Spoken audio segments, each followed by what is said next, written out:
That's definitely an issue. REDD is a complex idea, and we have to simplify it. The complex idea is that you can take something that you cannot touch, feel, or see, carbon, which is part of our atmosphere, and make a market where some people buy carbon and others sell it. So it's a very abstract idea, but what it boils down to is that we have to save tropical forests where most of the greenhouse gas emissions from forestry occur.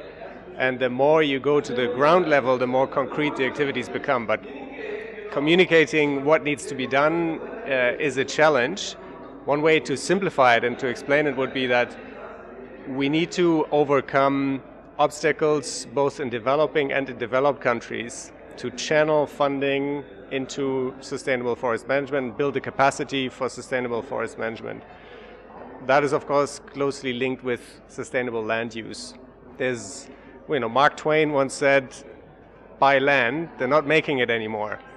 And that's still true today. There's a limited amount of land, and there's a growing amount of demands and pressures on it. So sustainable forest management has to be part of a holistic, sustainable land use planning overall that ensures sufficient food, energy, water. And we have the science now and the tools that can help us make these informed land use decisions. So in a nutshell, REDD Plus is about improved land use planning and improved land use decision making and improved governance.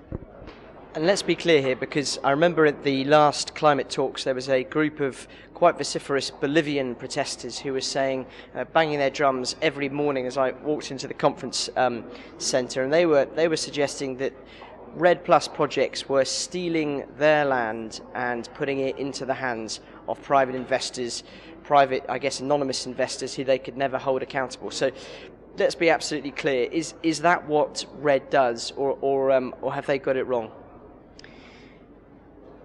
I certainly hope they've got it wrong, but these are the questions that keep us up here at nights. For example, last night in the contact group on REDD Plus safeguards. Safeguards are supposed to ensure that these things do not happen, that there's full and effective participation of indigenous and local communities, that there's clarified land tenure, that REDD projects are in line with environmental integrity and that they contribute to the objectives of the Convention on Biodiversity, which, as you know, include the rights of indigenous and local communities.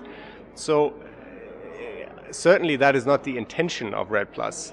Now, we have to all be vigilant that this does not lead to any form of land grab or any form of expropriation, but on the contrary, that we clarify land tenure is one of the key requirements for the success of REDD Plus. And the encouraging signals from many countries are that REDD Plus, as a catalyst for improving these land use decisions, has already helped to improve land tenure rights, to improve land tenure security, to improve governance.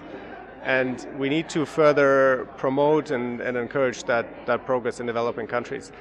And another aspect of Bolivia's position on REDD Plus is, interestingly, quite close to what now is increasingly being realized by many REDD Plus actors, that when you address sustainable forest management, you will automatically generate multiple benefits. Benefits beyond carbon, benefits ecosystem services such as water, benefits for adaptation, benefits for food, benefits for recreation, for cultural identity. So the multiple benefits aspects are another part of the Bolivian approach to REDD Plus.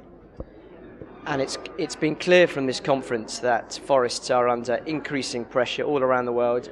Only yesterday the IUCN released a report stating that I think 83% of Madagascar palm trees could disappear within the next 5 to 10 years.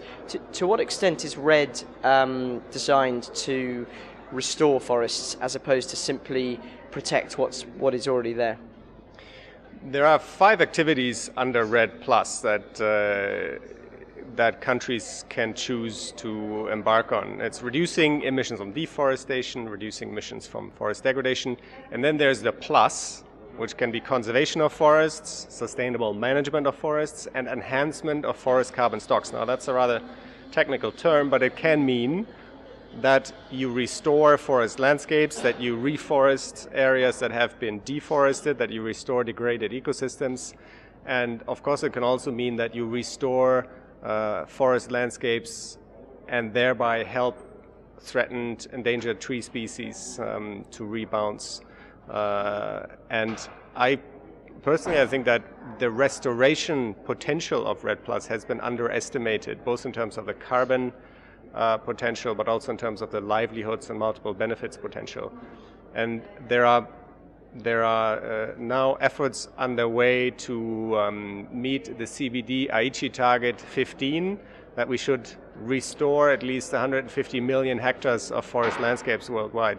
If we do that, the carbon benefits of that alone would be enormous, but what is even more important, there would be huge livelihood benefits. REDD is clearly an issue which sort of crosses conventions, and the climate convention is clearly big there. How damaging has the CDM, the Clean Development Mechanism, struggles to actually create an effective carbon market been on planning for REDD? Because does it make some investors uncertain about how effectively REDD could work? When I studied forestry in the 1990s, we all had great hopes for joint implementation and CDM. The hype was actually similar to REDD+, if I can call it a hype.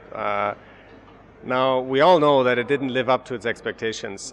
Regarding forests, CDM overall has been a success story in my view, but not for forests. One of the reasons, and there are many, is that in the end there was no market for credits from forests, because the European countries decided not to buy forest credits at scale. The same danger still looms over REDD. We, first of all, do not know if it will be a market-based or non-market-based or combination of approaches. But if it is a market-based approach, there has to be a market. And I think our focus now should be on kickstarting that to a degree so that at least we can test it. Out of Doha, it will be very useful, the next climate change conference of the parties, be very useful if we had some form of starting signal that financial transactions between developed and developing countries can now take place on a pilot and demonstration level, so that we can see where this leads, that the early movers can move, of course, in line with all the safeguards which we now have from Cancun, in line with the experience we have already made in the UN REDD program and in other pilot demonstration activities. That would be very useful to help us move beyond the CDM, but we can learn valuable lessons from a Clean Development Mechanism, especially when it comes to forests, how to handle the transaction costs, that it should not be at project level but at national level, which will make it a much more comprehensive approach to sustainable forest management. And I think I would say we can draw useful lessons from CDM for REDD+, and we're ready to move on from CDM and focus on this new opportunity, which has, in my view, a lot more potential. But it depends on if there will be a market and or sufficient other non-market-based approaches.